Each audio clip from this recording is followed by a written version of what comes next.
आपको ऐसा नहीं करना है। मैथ्स आपका फेवरेट सब्जेक्ट बन जाएगा, क्योंकि ब्रूस ली ने पता है क्या कहा है। काफी सारे लोग यहाँ पर क्या गलती कर देते हैं, तो बेस्ट ट्रिक है। नमस्कार दोस्तों, जय हिंद। स्वागत है आपका आपके अपने चैनल वे टू सक्सेस पर। और आज इस वीडियो में हम बात करने वाले हैं कि मैथ्स के अंदर एक्सपर्ट कैसे बना जाए। वैसे इसके ऊपर मैं आपको ऑलरेडी एक डिटेल वीडियो पहले भी प्रोवाइड कर चुका हूं, लेकिन उसके बाद भी बहुत सारे लोगों की कमेंट ही आना बंद नहीं हुआ है कि मैथमेटिक्स के लिए प्रिपरेशन कैसे करें। तो मैंने थोड़ा और रिसर्च किया, चीजों को और अच्छे से एनालाइज किया और आज फाइनली आपके लिए एक और प्रॉपर वीडियो लेकर आ गया हूं मैथ्स की प्रिपरेशन के रिगार्डिंग। तो फ्रेंड्स, आज की इस वीडियो के बाद आप रियली में मैथ्स के एक्सपर्ट बन जाओगे, और बल्कि मैं तो ये कहता हूं कि आज के बाद मैथ्स आपका सबसे फेवरेट सब्जेक्ट बन जाएगा। तो चलिए फ्रेंड्स, पूरी डिटेल से बिल्कुल बेसिक से और एडवांस तक हम बात करने वाले हैं, इसलिए ध्यान से देखिएगा। तो चलिए वीडियो शुरू करते हैं। फ्रेंड्स, सबसे पहले तो आपको यही चीज समझनी होगी, जो लोग हमेशा ये सोचते रहते हैं कि यार मैं मैथ्स में बहुत ज्यादा वीक हूं, मैथ्स मेरी सबसे बड़ी कमजोरी है, या फिर मैं मैथ्स को कभी भी स्ट्रॉन्ग सब्जेक्ट नहीं बना पाऊंगा। फ्रेंड्स, ऐसा बिल्कुल भी नहीं है। ये नेगेटिव थिंकिंग अपने माइंड से निकाल दीजिए। आप मैथ्स को स्ट्रॉन्ग सब्जेक्ट बना सकते हो, आप भी मैथ्स के अंदर अच्छा कर सकते हो। तो पहले एक पॉजिटिव एटीट्यूड लेकर आइए कि हाँ, मैं मैथ्स को कर सकता हूं, मैथ्स मेरे लिए बिल्कुल भी बड़ी प्रॉब्लम नहीं है। तो सबसे पहला काम तो ये करिए। तो चलिए फ्रेंड्स, इस स्ट्रेटजी को वन बाय वन स्टार्ट करते हैं। यहाँ पर मैंने कुछ पॉइंट्स डिवाइड करके रखे हुए हैं, जो कि मैं आपको वन बाय वन समझाता चलूंगा। पॉइंट नंबर फर्स्ट है मेंटेन अ प्रॉपर नोटबुक। सबसे पहले तो आपको मैथमेटिक्स के लिए एक फेयर नोटबुक बनानी पड़ेगी, जिसमें आपके सभी टॉपिक वाइज फॉर्मूलेज हो, क्वेश्चन को सोल्व करने की टेक्निक्स लिखी हो, साथ ही कौन सी टाइप का क्वेश्चन कैसे सोल्व करना है, ये सभी चीजें आपको उस नोटबुक के अंदर नोट करनी पड़ेगी प्रॉपर टॉपिक वाइज।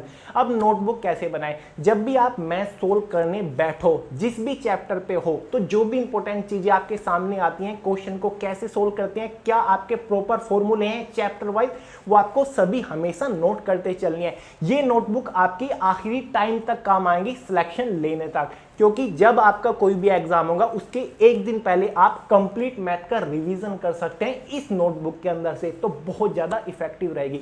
तो एक प्रॉपर नोटबुक बनाना स्टार्ट कर दीजिए आज से ही। पॉइंट नंबर सेकंड है strong your basic concept. Important point है, थोड़ा ध्यान से सुनिएगा। काफी सारे लोग यहाँ पर क्या गलती कर देते हैं, जब भी वो मैथ्स का कोई भी टॉपिक पढ़ना स्टार्ट कर देते हैं तो प्रॉपर उसका क्वेश्चन सोल्व करना स्टार्ट कर देते हैं। अगर क्वेश्चन सोल्व नहीं होता तो उसका सॉल्यूशन देख लेते हैं, फिर दूसरे क्वेश्चन के ऊपर बढ़ जाते हैं, फिर ऐसे ही उसे सोल्व करना स्टार्ट कर देते हैं।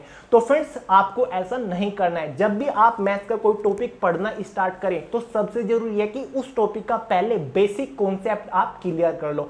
बेसिक कॉन्सेप्ट का क्या मतलब है? अब मान लीजिए कि आप प्रॉफिट एंड लॉस पढ़ना स्टार्ट कर रहे हो, तो सबसे पहले उसका बेसिक कॉन्सेप्ट देखिए क्या है। अब इसमें कुछ बेसिक फॉर्मूलेज होंगे जिसके ऊपर कंप्लीट आपका प्रॉफिट एंड लॉस टिका होगा।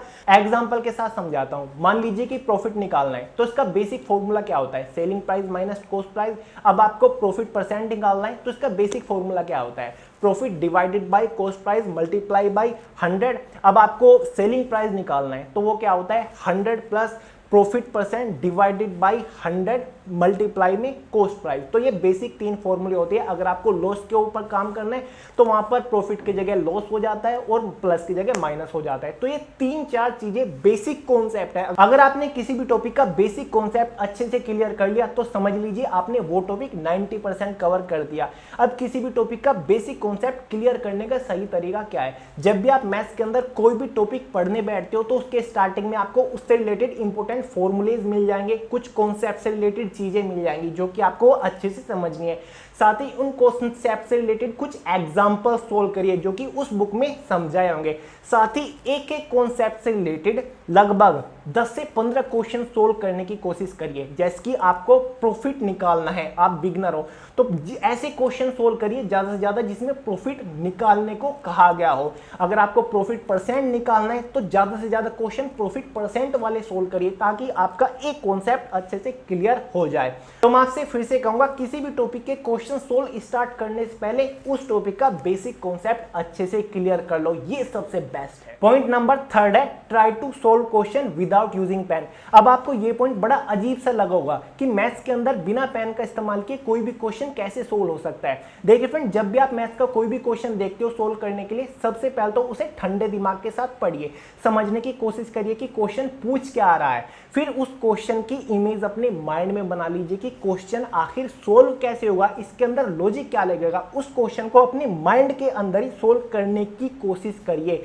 ऐसा आपको नहीं करना कि क्वेश्चन पढ़ते पढ़ते आपने पेन का इस्तेमाल करना शुरू कर दिया। काफी सारे लोग यहीं पर गलती करते हैं, क्वेश्चन पढ़ना स्टार्ट कर देते हैं और पेन से उसे सोल्व करना भी स्टार्ट कर देते हैं, जहां पर वो आधे में जाके उन्हें पता चलता है कि यार इसमें तो कोई और लॉजिक लगेगा, ये ऐसे सोल्व नहीं होगा। फिर दूसरे तरीके से नहीं फ्रेंड्स, पहले अपने माइंड में ही इमेज बना लीजिए कि हाँ ये क्वेश्चन इस तरीके से सोल्व हो जाएगा।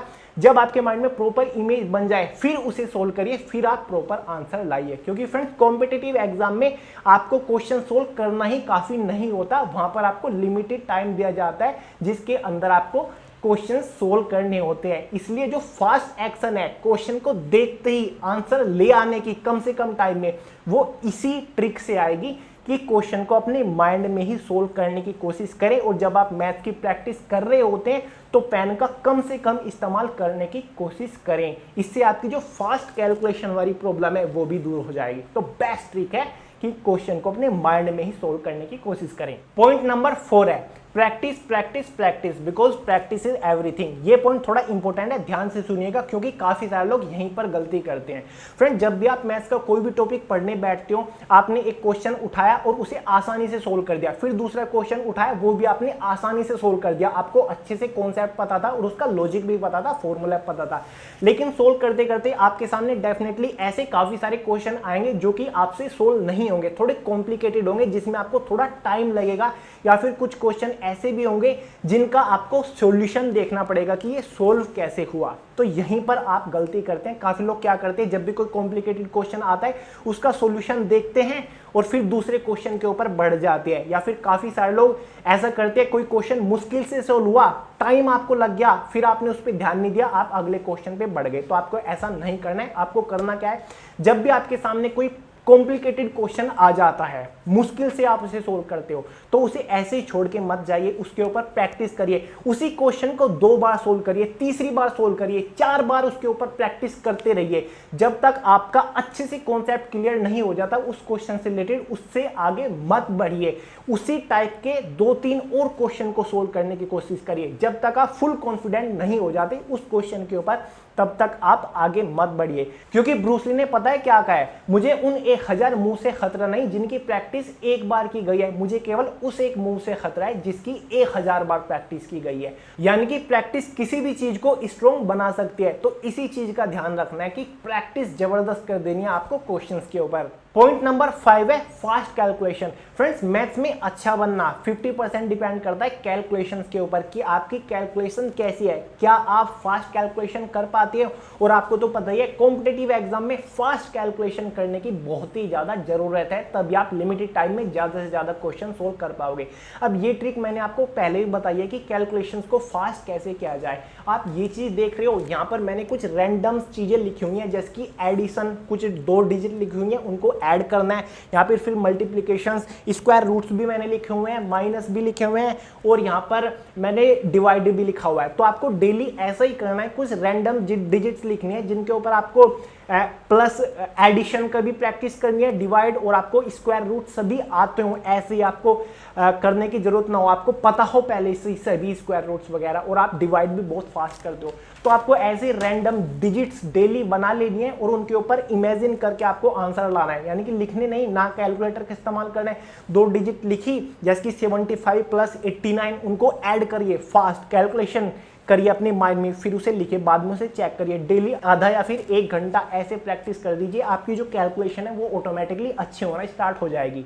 फाइनली आता है लास्ट और पॉइंट नंबर 6, जो कि है short tricks. Friends, short tricks आपके लिए बहुत ज्यादा फायदेमंद भी और बहुत ज्यादा नुकसानदायक भी हो सकती है। तो चलिए आपको डिटेल से समझाता हूं। फ्रेंड, जब भी आप मैथ्स को सीख रहे हो, यानी कि प्रैक्टिस कर रहे हो, तो हमेशा बेसिक ट्रिक से सीखें। अब जैसे कि आप प्रॉफिट एंड लॉस ही पढ़ रहे हो, तो प्रॉफिट एंड लॉस कंप्लीट आपको उसकी बेसिक ट्रिक से कैसे सोल्व करते हैं ऐसे आपको सीखना होगा, ना कि आप शॉर्ट ट्रिक पे काम करना स्टार्ट कर दो। क्योंकि शॉर्ट ट्रिक आपको समझाता नहीं कि उस क्वेश्चन को सोल्व कैसे किया गया है, उसका यानी कि फुल लॉजिक क्या है, वो केवल आपको एक तरीके से रटा देता है। अगर इस टाइप का क्वेश्चन पूछा गया तो ऐसे ऐसे ये शॉर्ट ट्रिक है और उसको ऐसे सोल्व कर देते हैं। फ्रेंड्स, शॉर्ट ट्रिक आपके एग्जाम में काम आती है। जब आप सीख रहे हो तो आपको उसके बेसिक कॉन्सेप्ट से, बेसिक ट्रिक से आपको सीखना चाहिए कि इसके पीछे का लॉजिक क्या है, क्वेश्चन सोल्व कैसे हुआ। आपको अच्छे से अगर समझना है तो वो केवल बेसिक ट्रिक ही आपको समझाएगी। लेकिन अगर आप किसी भी टॉपिक के किसी भी क्वेश्चन को बेसिक ट्रिक से सोल्व करना अच्छे से सीख चुके हैं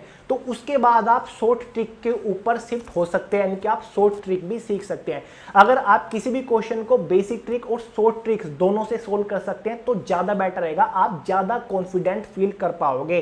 क्योंकि एग्जाम में अगर आपको टाइम बचाना है तो शॉर्ट ट्रिक बहुत ज़्यादा आपके काम आएगी। तो बेहतर है कि पहले हर एक टॉपिक के हर एक क्वेश्चन को बेसिक ट्रिक से सोल्व करना सीखें। उसके बाद अगर आपको कहीं से शॉर्ट ट्रिक कोई सिखा रहा है कहीं पर भी तो आप शॉर्ट ट्रिक के ऊपर भी जरूर काम करें, क्योंकि एग्जाम में आपके लिए बहुत ज़्यादा हेल्पफुल रहेंगी, स्पेशली कॉम्पिटिटिव एग्जाम में जो कि ऑब्जेक्टिव टाइप होते हैं, आपका बहुत टाइम बचाएगी।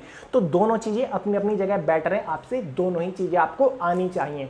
लेकिन फर्स्ट प्रायोरिटी आप बेसिक ट्रिक यानी कि बेसिक कॉन्सेप्ट के ऊपर ही फॉलो करें। तो फ्रेंड्स, ये था आज का कंप्लीट वीडियो जिसमें मैंने आपको डिटेल से बताया कि मैथ्स की प्रिपरेशन करने का प्रॉपर तरीका क्या होता है। इससे पहले भी मैं आपको एक प्रॉपर डिटेल प्रोवाइड कर चुका हूँ, आप वो वीडियो भी देख लीजिएगा। उसमें हम थोड़ा बेसिक से लेकर चले थे, इंपॉर्टेंट है, जरूर देख लेना, लिंक डिस्क्रिप्शन बॉक्स में मिल जाएगा। तो फ्रेंड्स, आई होप आप अच्छे से समझ गए होंगे। तो अगर आप अपना मैथ्स रियली में स्ट्रॉन्ग करना चाहते हो तो आप इन ट्रिक्स को फॉलो कर सकते हो, इन पॉइंट्स को फॉलो कर सकते हो जो कि रियली में काफी इंपॉर्टेंट रहेंगे। तो चलिए फ्रेंड्स, आज की इस वीडियो में इतना ही था। अगर पसंद आई तो लाइक जरूर कर दीजिएगा, अपने दोस्तों के साथ शेयर करना, चैनल को सब्सक्राइब करना बिल्कुल भी मत भूलना।